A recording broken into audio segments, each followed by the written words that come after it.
কিন্নাহারে BJP যুব মোর্চার উদ্যোগে যুবক সমাবেশ। বীরভূমের কিন্নাহারে নির্বাচনের পর এই প্রথম বিজেপি যুব মোর্চার উদ্যোগ হয়ে গেল জনসভা। বৃহস্পতিবার বিকালে কিন্নাহার হাসপাতাল সংলগ্ন স্থানীয় যুব মোর্চার পক্ষ থেকে আয়োজিত যুব সমাজে হাজির ছিলেন সংশ্লিষ্ট এলাকার শতাধিক যুবক যুবতীরা। উপস্থিত ছিলেন বোলপুর সাংগঠনিক জেলা যুব মোর্চার যুব সভাপতি শম্ভুনাথ রায়, যুব মোর্চার সহ সভাপতি জীবনানন্দ ঘোষ, যুব মোর্চার সাধারণ সম্পাদক অরুণ দাস সহ অন্যান্যরা। এদিনের এই সভা মঞ্চ থেকে বাম ও তৃণমূল নেতাদের এক হাতে নিয়ে চাঁচাছোলা মন্তব্য করেন যুব মোর্চার সহ সভাপতি জীবনানন্দ ঘোষ। অন্যদিকে জেলা যুব মোর্চার যুব সভাপতি শম্ভুনাথ রায় বলেন, নানুরের মতো এলাকায় একসময় আমরা কোনো মিছিল মিটিং করতে পারতাম না, কিন্তু এখন সময় পরিবর্তন হয়েছে, তাই সময়ের সাথে সাথে তৃণমূল নেতারাও জবাব পাবে। কিন্নাহার থেকে অনুকূল করার report, crime press, Bengal news. হিসাবের খাতা নিয়ে প্রস্তুত করো। যদি ভয়ে বাড়ি ছেড়ে পালিয়ে গিয়ে থাকো তাহলে সেখান থেকে ঘুরে চলে এসো বাবা, এখানে আসতে হবে। পুনর্মুসিকল ভাবে হতে হবে। জনগণের টাকা তোমার বাপের টাকা নয়। জনগণের টাকা খেয়ে ভাববে যে 6 মাসকে লুটিয়ে বসে থাকবে, তারপর সুসুর করে বিড়ালের মতো গলি দিয়ে ঢুকবো, ওটা হবে না। এখনই এসে হিসাবের খাতা প্রস্তুত করো, নাহলে তোমাদের জন্য অনেক কিছু অপেক্ষা করছে। দড়ি, কালি, ডিম, বহু কিছু, এবং সর্বশেষে জেল। জেল নয়তো সেল, যেরকম অপরাধ হবে সেরকম হবে। তো আমি এটাই বলছি, সঙ্গে কোটি কোটি দুর্নীতি হয়েছে ইলেকট্রিক অফিসে, আপনারা সব জানেন। এখানে কিছু লোকজন আছে, কিছু কন্ট্রাক্টর আছে দুর্নীতিগ্রস্ত, যারা তৃণমূলের আমলে বিভিন্ন আধিকারিকের মাথা খেয়ে এখানেও বড় চক্রান্ত আসর করেছে। আর আপনাদের শেষে আরো একটা কথা বলতে চাই, ভারতীয় জনতা পার্টির যে পরিবর্তন যাত্রার রথ, তা এখান থেকে 150 মিটার দূরে বাধাপ্রাপ্ত হয়েছিল। সেখানে কোনো এক গোলাপ শেখ বড় বড় তলোয়ার নিয়ে এবং বোম নিয়ে আমাদের কার্যকর্তাদের উপর হামলা করেছিল। আমি সেই গোলাপ শেখকে বলছি, শান্তি শৃঙ্খলার সঙ্গে এসে নিজের জায়গায় বাস করো ভাই। কেন ঘুরে ঘুরে বেড়াচ্ছ?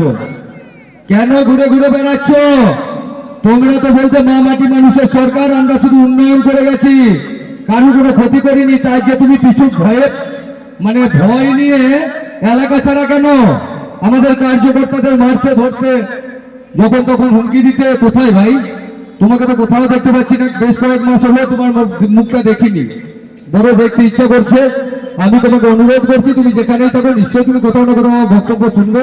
তুমি এসে নিজের বাড়িতে থাকো এবং তুমি হিসাবের খাতা নিয়ে প্রস্তুত থাকো, যে যে অন্যায়, যে যে অপরাধ করেছো। আর শুধু এর কথা কেন বলবো, এখানে আরো অনেক রথী মহারথী ছিলেন যারা আজকে জুজু হয়ে ঢুকে গেছেন ঘরে। তো সেই সকল ব্যক্তিরা প্রস্তুত থাকুন। আর এখন আপনারা দেখেছেন, ককরোচ জনতা পার্টির কিছু ছেলে পিলে যাচ্ছে দেশদ্রোহী রাজনীতি করতে, দেশ বিরোধী চক্রান্তের বড় অংশ। এটা একটা ডিপ স্টেটের তৈরি পরিকল্পনা। ভারতের মধ্যে, ভারতটা তো এক সময় ইরান থেকে বন্য দেশ, আর তিব্বত থেকে ইন্দোনেশিয়া, মালয়েশিয়া পর্যন্ত বিস্তৃত ছিল। তাকে খণ্ড হতে হতে আজ একটা ছোট ভূমির মধ্যে পরিণত হয়েছে 33 লক্ষ বর্গ কিলোমিটার আশেপাশে। সেটাকেও ভেঙে এটা স্টেট চাই। আর এইসব রাজনীতিগুলো চলছে। অখিলেশ যাদব এবং অন্যান্য যেসব আছে, আমাদের মমতা ব্যানার্জি তার মধ্যে আছে। এরা সব ছোট ছোট দেশ চাই না, অখণ্ডতা চাই না। ছোট ছোট রাষ্ট্র হোক। স্বাধীনতা পূর্ববর্তী সময়ে ভারতে যেরকম রাজ্য ছিল ছোট ছোট, ওনারা তাতে স্বাধীন রাজা হিসাবে কাজ করবে, নিজের স্বেচ্ছাচারী সাম্রাজ্য চালাবে। তো যাই হোক, আপনাদেরকে অনেক কথা আমি শোনালাম। তো এই চমকানিটা উন্নয়নের চমকানি, প্রকৃত উন্নয়নের। মা মাটি মানুষের মিথ্যা প্রতিশ্রুতি গল্প নয়। এটা সকল সবকা সাথ, সবকা বিকাশ, সবকা বিশ্বাসের লড়াই, আর সবকা বিশ্বাসের গর্জন। তো সেভাবেই হবে। ভারত মাতা কি, ভারত মাতা কি। আপনারা জানেন, বিধানসভা নির্বাচন ইতিমধ্যে সম্পন্ন হয়েছে এবং গত 79 বছরে অপশাসনের অপসারণ হয়েছে। বিধানসভা নির্বাচন সমাপ্ত হয়েছে গত 12 বছর। যত 79 বছরের যে অপশাসন, সেটা শেষ হয়ে গেছে। আপনাদেরকে কিছুক্ষণ আগে আমি মাইক্রোফোন ধরে বলছিলাম যে আপনারা একটু ধৈর্য ধরে যান। ভারতীয় জনতা পার্টি অনেক অন্যায়ের বৃষ্টিপাত থেকে পশ্চিমবঙ্গকে বাঁচিয়েছে। তো আজকে ভারতীয় জনতা পার্টি যুব সমাজ প্রোগ্রাম করছে তো সেখানে আমার বিশ্বাস বৃষ্টি থেমে যাবে এবং আপনারা যথাসময়ে সামনে যে আপনারা বুঝতে পারছেন এই লাল গুগুর বাসা বিশেষত এখানে বালিগুলির আশেপাশে এই বাসাটা তৈরি হয়েছে এবং এই লাল গুগু কি করছে বাসা থেকে ফুকফাক উড়ে গিয়ে লোকের মধ্যে অশান্তি তৈরি করছে, তারপরে তার বাসায় ডেকে বিচার চেয়ে মানে তাদের বিচার করে দিয়ে ভাবছে এইভাবে সংগঠন তৈরি হবে, তারা ভবিষ্যতে সব মানে অষ্টম বামপন্থী সরকার গঠন করবে। আরে এগুলো মূর্খের স্বর্গে আছে। আমরা অহিংস রাজনীতিতে বিশ্বাস করি। ওই ঘুঘুর ডানাগুলোকে কাটবো না, তাতে রক্তপাত হবে। ওই ঘুঘুর ডানায় যে পালকগুলো আছে না, ওইগুলো কেটে ফেলে দেবো। রাস্তায় ঘুরে বেড়াবে হেঁটে হেঁটে, কুকুরে বিড়ালে খাবে। তাই বলছি আপনারা সামনে যান, সাবধানে থাকুন। আর আপনারা সব ধান ক্ষেত, এখন ধানের চাষ হচ্ছে তো ধান ক্ষেতের আগরা ধান ক্ষেতের দেখবেন আপনারা ধান ক্ষেতের মধ্যে কিছু কিছু গাছ বেড়ে যায়, ধানের গাছ বেড়ে যায় মানে বুঝতে পারছেন, স্বর্ণ ধান লাগিয়েছেন তার মাঝে কিছু কিছু ধান বড় বড় হয়ে উঠছে। তার মানে তখন চাষি কি করে ওগুলোকে কি বলে দোধানা বলে উপড়ে ফেলে ক্ষেত থেকে, ঠিক কিনা? তো আমরা ভারতীয় জনতা পার্টির এই যে সুশাসনের সময় এসছে, এই সময় দোধানা হিসাবে যে মাথা তুলবে তাকে ক্ষেত থেকে উপড়ে ফেলে দেব।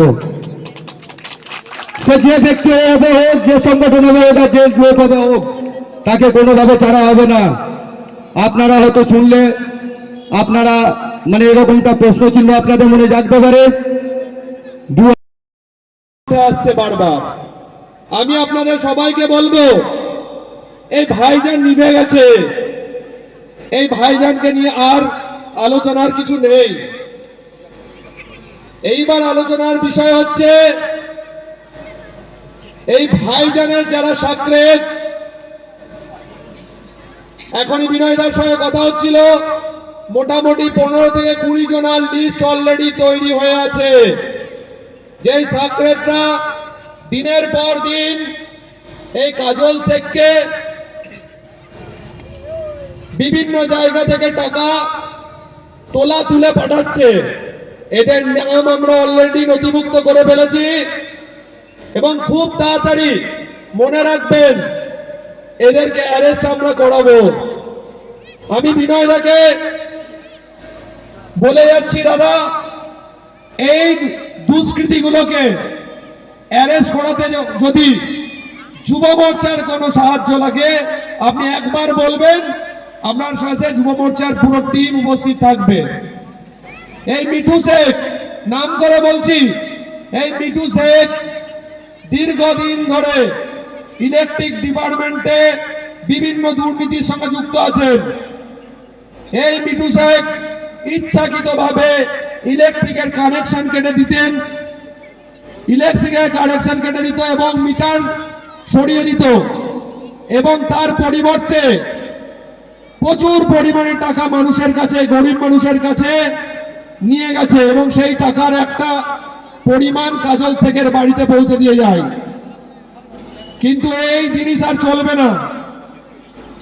অলরেডি আমাদের যারা আছেন এখানে বরিষ্ঠ কার্যকর্তা, তারা অলরেডি ওনার নামে এফআইআর করেছেন এবং আপনারা নিশ্চিন্তে থাকুন, এই মিঠু শেখকে 1 মাসের মধ্যে অ্যারেস্ট করা হবে। যতই পালিয়ে বেড়াক অ্যারেস্ট এনাকে করা হবে।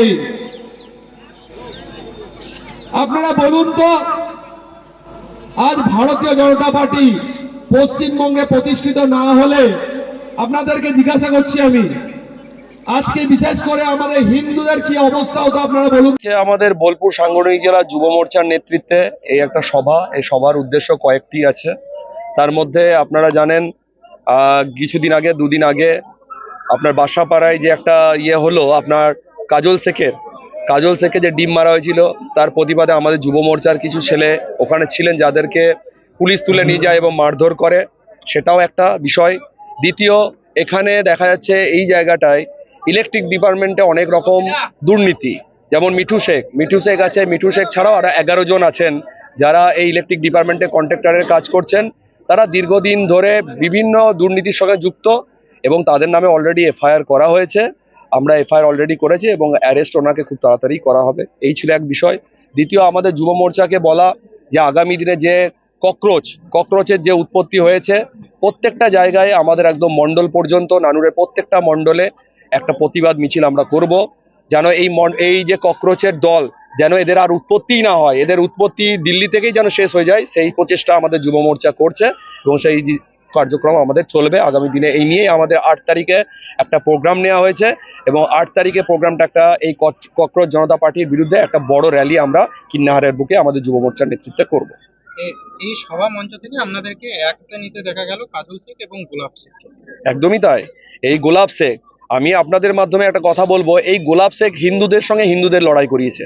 তাই আমি হিন্দুদের জন্য একটা বার্তা দেবো যে আপনারা এবার বুঝতে শিখুন, এই গোলাপ শেখ আপনাদেরকে নিজেদের মধ্যে লড়াই করিয়েছে, কিন্তু আজকে এই গোলাপ শেখ বিপুল সম্পত্তির মালিক। আমরা যদি আমরা চেষ্টা করবো যেন ওনার জেল থেকে না ছাড়া পায়, কিন্তু আমি হিন্দুদের জন্য একটা বার্তা দেবো যে আগামী দিনে আপনারা শিখুন যে কিভাবে হিন্দুরা ঐক্যবদ্ধভাবে একসাথে থাকবেন।